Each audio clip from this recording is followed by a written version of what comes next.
Assalamualaikum warahmatullahi wabarakatuh. Perkenalkan, nama saya Chani Sauliza dengan NIM 2020 10 11 03 11 179 dari kelas C semester 4 dengan mata kuliah Hukum Perdata 3, Hukum Waris Indonesia dengan dosen Ibu Tinu Dwi Cahyani. Jadi di sini saya akan mempresentasikan atau menjelaskan mengenai ujian akhir semester dari Hukum Perdata 3, Hukum Waris Indonesia. Langsung ke nomor yang pertama, ini ada 1A.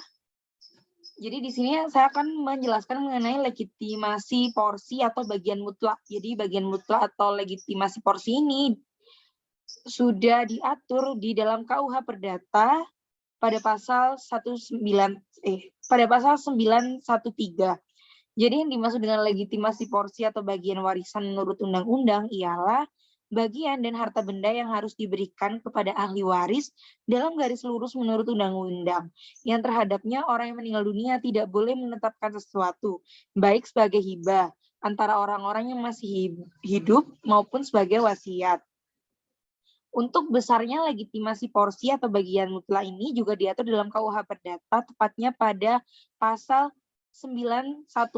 Jadi besarnya bagian mutlak ini yang pertama, kalau hanya seorang anak sah saja, maka besarnya setengah dari bagian jika ia mewaris tanpa wasiat. Yang kedua, kalau hanya 2 orang anak sah saja, besarnya 2/3 dari bagian jika ia mewaris tanpa wasiat. Untuk yang ketiga, kalau 3 orang atau lebih anak sah, maka besarnya 3/4 bagian jika ia mewaris tanpa wasiat.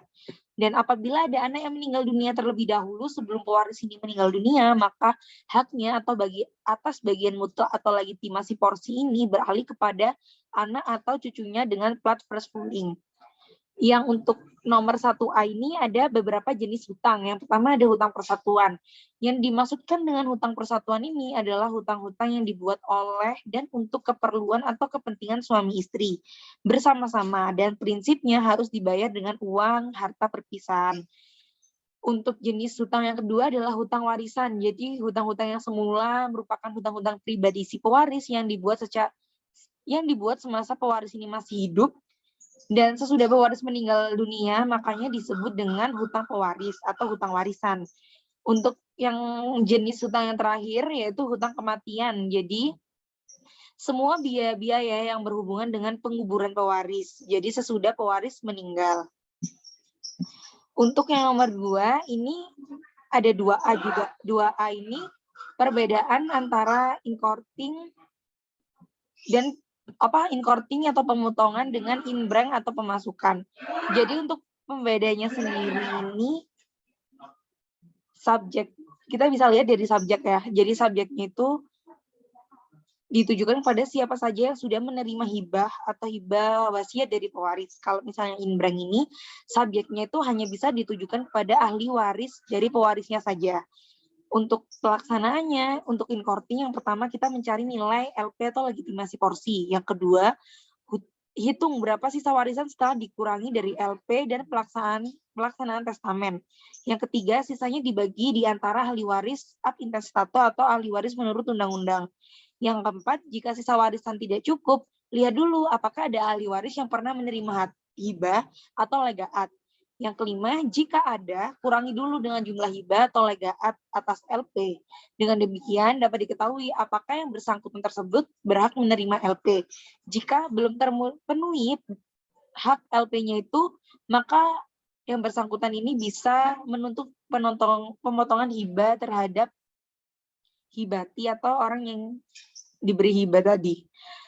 Untuk inbreng, dalam pelaksanaannya itu tidak bergantung kepada adanya tuntutan dari ahli waris, apalagi dengan tuntutan LP. Memang ada waktu menghitung besarnya LP. Pecahan LP dikalikan dengan harta warisan di dalam mana sudah termasuk inbreng, tetapi kewajiban inbreng ini tetap bisa ada atau tidak ada tanpa bergantung kepada adanya tuntutan dari LP. Untuk 2B sendiri, ini adalah soal pewarisan mengenai KUH Perdata atau BW. Jadi sudah bisa dilihat, ini ada bahan pewarisannya, di mana pewaris ini adalah A, memiliki 4 orang anak, yaitu ada B, C, D, dan E. Dan diketahui juga harta warisannya sebesar 12 juta rupiah. Dan diketahui juga A ini pernah hibah kepada E sebesar 5 juta rupiah. Dan untuk kasus ini maka kita perlu mengetahui atau mengingat kembali mengenai pasal 1088 KUH Berdata, di mana E ini nantinya harus memasukkan atau inbreng sebesar yang ia terima dari warisan.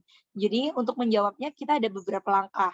Untuk langkah yang pertama, kita menghitung dulu bagian B, C, D tanpa adanya E dari harta warisan tadi yang sebesar 12 juta. Karena yang kita bagi hanya untuk 3 orang, maka masing-masingnya itu untuk menentukan nilai masing-masingnya yaitu dengan 1/3 karena jumlahnya hanya 3 orang tanpa adanya E, dikalikan dengan harta warisan sebesar 12 juta. Di mana menemukan nilai 4 juta rupiah, maka masing-masing B, C, D ini mendapatkan harta warisan atau warisan sebesar 4 juta rupiah.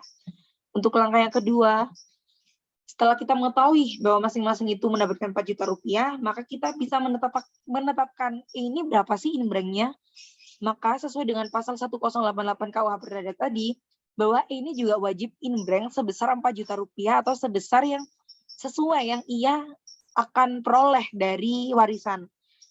Terus untuk langkah yang ketiga, kita harus menghitung harta warisan keseluruhan dari harta waris sebelum inbreng dan harta waris kalau ditambah dengan inbreng. Maka di sini ada 12 juta ditambah dengan 4 juta bernilai 16 juta.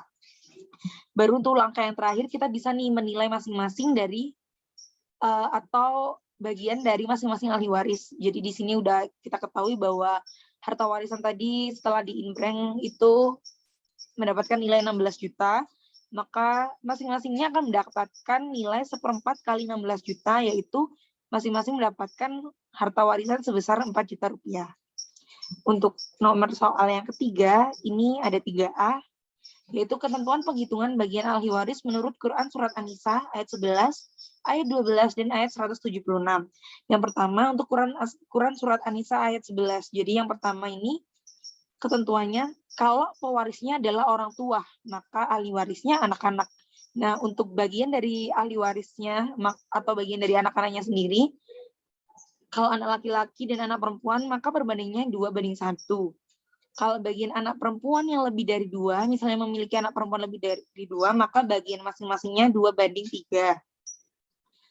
Untuk kalau misalnya orang tua ini hanya memiliki 1 anak perempuan saja, maka bagiannya yaitu setengah dari harta warisan. Untuk ketentuan yang kedua, misal kalau pewarisnya adalah anak, maka ahli warisnya orang tua, ya bisa ayah, bisa ibu. Jadi untuk bagian orang tua sendiri, kalau anaknya ini atau pewaris ini tidak memiliki anak, maka ayah dan ayah mendapatkan 2:3, sisanya ibu yaitu 1/3. Kalau misalnya pewaris ini memiliki anak, maka ayah dan ibu masing-masing mendapatkan 1/6. Untuk selanjutnya, ketentuan di Quran Surat An-Nisa ayat 12. Yang pertama, kalau pewaris ini adalah istri, maka ahli warisnya yaitu suami. Bagian suami mendapatkan setengah jika istri tidak memiliki anak. Kalau misalnya istri memiliki anak, maka bagian suami ini 1/4 bagian dari harta warisan tadi. Yang ketentuan kedua, kalau misalnya pewaris ini adalah suami, maka ahli warisnya itu istri. Bagian istrinya 1/4 jika suami ini tidak memiliki anak, dan bagian istrinya 1/8 kalau suami ini memiliki anak. Untuk ketentuan ketiga, kalau pewaris ini tuh laki-laki ataupun perempuan yang tidak memiliki anak, tidak memiliki ayah, tapi memiliki saudara seibu, maka ahli warisnya, kalau ahli warisnya itu adalah saudara laki-laki atau saudara perempuan seibu, hanya 1 saudara, jadi itu seorang, jadi bagiannya 1/6. Kalau misalnya lebih dari 1 saudara seibu, maka bagiannya 1/3. Lalu Quran Surat An-Nisa ayat 176. Untuk ketentuan pertama, kalau pewaris ini adalah saudara yang tidak mempunyai anak, maka ahli warisnya saudara perempuan yang sekandung atau sebapak ini mendapatkan setengah bagian.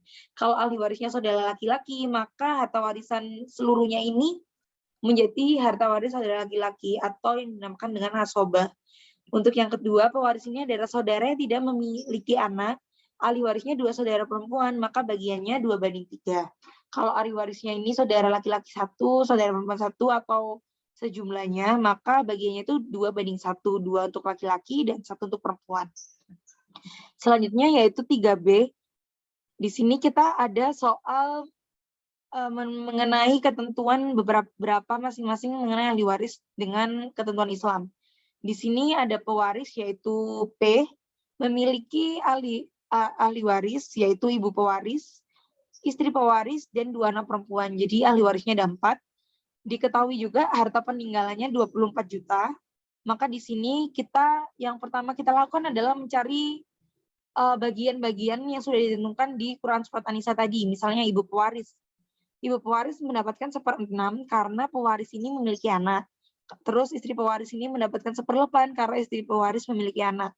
Dan terdapat 2 anak perempuan, maka karena jumlahnya 2, maka masing-masing mendapatkan 2/3 bagian. Setelah itu, kita menentukan atau asal masalah. Ditemukan bahwa asal masalahnya 24. Sesudah itu, asal masalah ini kita kalikan dengan bagian per ahli waris ini. Jadi 24 bagi 1/6 sama dengan 4. 24 bagi 1/8 sama dengan 3. 24 kali 2/3 ini sama dengan 16. Lalu kita total dari hasilnya tadi 23. Yang dinamakan ini kurang dari asal muasal tadi. Makanya ini disebut dengan rot. Lalu kita menyelesaikan dengan cara sebagai berikut. Seperti ini. Lalu kita temukan juga setiap bagian ahli warisnya segini. Karena ini rot, makanya ada bagian 1/24 yang belum kita bagikan atau belum termasuk dalam masing-masing jumlah yang diterima ini ya. Makanya itu bisa kita sumbangkan kepada Baitul Mal atau bisa juga kita bagi rata di 4 ahli waris ini. Gitu. Terus yang keempat, soal nomor 4 atau 4A, ini terdapat 3 sistem kekerabatan dalam masyarakat adat Indonesia. Yang pertama ada sistem patrilineal, dan sistem parental. Jadi untuk sistem patrilineal sendiri, yaitu sistem kekerabatan yang menarik garis keturunan pihak nenek moyang laki-laki. Jadi dalam sistem ini tuh kedudukannya dan pengaruh pihak laki-laki dalam hukum waris sangat menonjol. Contohnya dalam masyarakat Batak, yang menjadi ahli waris hanya laki-laki. Sebab anak perempuan yang telah kawin dengan cara kawin jujur, yang kemudian masuk menjadi anggota keluarga pihak suaminya, selanjutnya ia tidak merupakan ahli waris orang tuanya yang meninggal. Untuk yang kedua, ini sistem matrilineal. Di sistem matrilineal itu yaitu sistem kekerabatan yang menarik garis keturunan pihak nenek moyang perempuan. Di dalam sistem kekeluargaan ini, pihak laki-laki tidak menjadi pewaris untuk anak-anaknya. Anak-anak menjadi ahli waris dari garis perempuan atau garis ibunya. Karena anak-anak mereka merupakan bagian dari keluarga ibunya, sedangkan ayahnya masih merupakan anggota keluarganya sendiri. Untuk sistem parental atau bilateral, yaitu sistem yang menarik garis keturunan dari 2 sisi, baik dari pihak ayah maupun dari pihak ibu.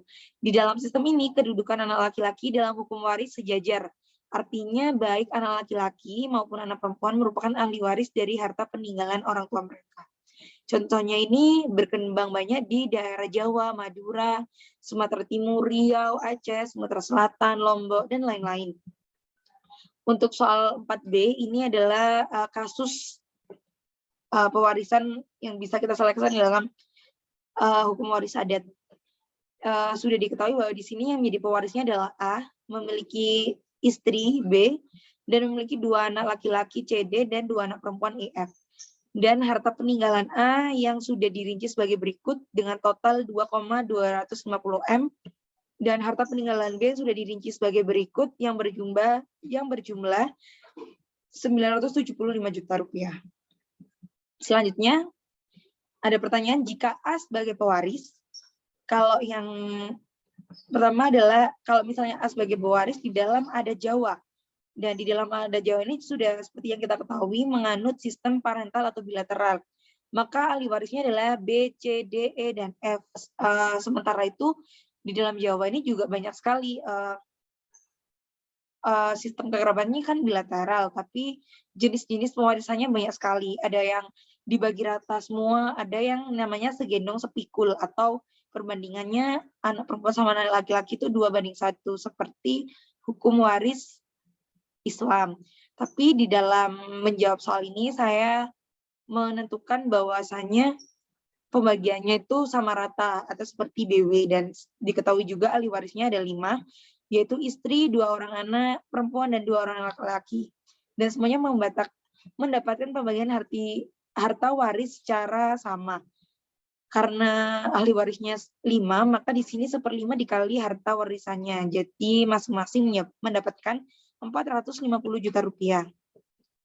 Untuk soal yang kedua ini, jika pewarisnya A di dalam adat Batak. Jadi dalam kasus ini, karena adat Batak ini mengandung sistem patrilineal, maka yang menjadi ahli waris itu hanya anak laki-laki saja, yaitu C dan D. Karena ahli warisnya ada 2, maka untuk menentukan bagian masing-masing ahli waris tinggal dicari dengan cara setengah dikali harta peninggalannya, yaitu 2,250 M, maka masing-masing C dan D ini mendapatkan 1,125 M.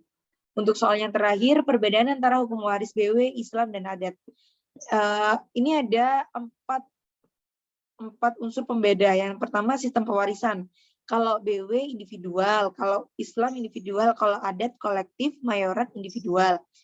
Untuk pembedanya ahli waris, kalau di KUH Perdata ini ada ahli waris apintestato atau menurut undang-undang dan testamen. Garis ke atas dan ke bawah, ada penggolongan ahli waris juga. Terus kalau hukum waris Islam ini, ahli warisnya itu geologis atau nasab dan perkawinan. Ada garis ke atas dan ke bawah dan penggolongan ahli waris juga. Untuk hukum waris adat ini, ahli warisnya itu genealogis dan perbuatan hukum. Ya, contohnya dengan anak angkat. Terus ada garis ke bawah dan munculnya janda. Untuk pembeda hak ahli waris ini, kalau KUH Perdata, hak dan bagiannya ahli waris ini sama. Kalau hukum waris Islam, hak dan bagian tidak sama antara laki-laki dan perempuan. Jadi sesuai dengan ketentuan yang udah kita tahu di dalam Quran Surat An-Nisa ayat 12, ayat 11, ayat 176. Untuk hukum waris adat, hak ahli waris sendiri, ini adalah hak dan bagiannya itu sama dalam pembagian individual. Yang terakhir pembedanya bagian ahli waris. Jadi kalau KUH Perdata ini ditentukan secara sistematis, jadi kayak urut. Kalau hukum waris Islam ini ditentukan sesuai penggolongannya. Kalau hukum waris adat ini ditentukan seimbang. Nah, sudah selesai penjelasan atau presentasi saya mengenai ujian akhir semester dari hukum waris Indonesia ini. Terima kasih atas perhatiannya. Wassalamualaikum warahmatullahi wabarakatuh.